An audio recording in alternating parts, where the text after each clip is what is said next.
Bye Chitale बंधू।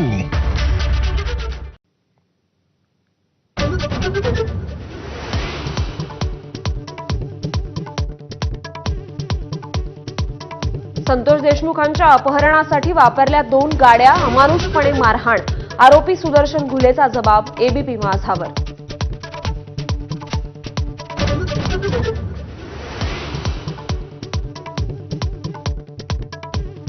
संतोष देशमुख हत्या प्रकरणात आरोपी जयराम साठे आणि महेश केदारच्या जबाबात आणखी एक नाव, सुग्रीव करारच्या सांगण्यावरून संतोष देशमुखांनी मारहाण केल्याचा दावा।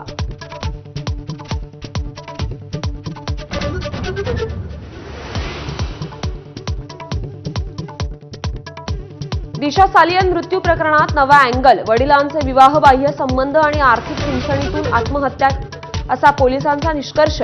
मालवणी पोलिसांच्या आधीच्या क्लोजर रिपोर्टमध्येही आत्महत्याच असल्याचं नमूद।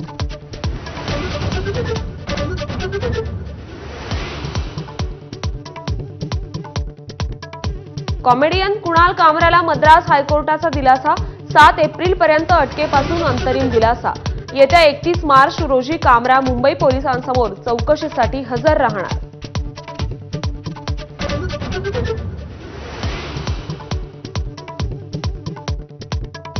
मुख्यमंत्री देवेंद्र फडणवीस हे आज धाराशिव जिल्ह्याच्या दौऱ्यावर। दरम्यान देवेंद्र फडणवीस आज तुळजापूर, त्यासोबतच पंढरपूर आणि नीरा, नरसिंगपूर येथे दर्शनासाठी जाणार।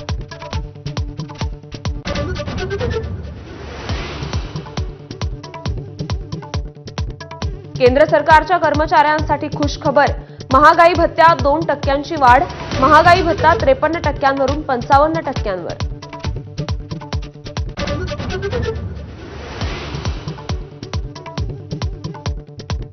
भारतातील नागरिक 1.1 लाख कोटी तास स्मार्टफोनवर, अहवालातून माहिती। मोबाईलवर वेळ घालवणाऱ्यांमध्ये जगात भारताचा 3रा क्रमांक।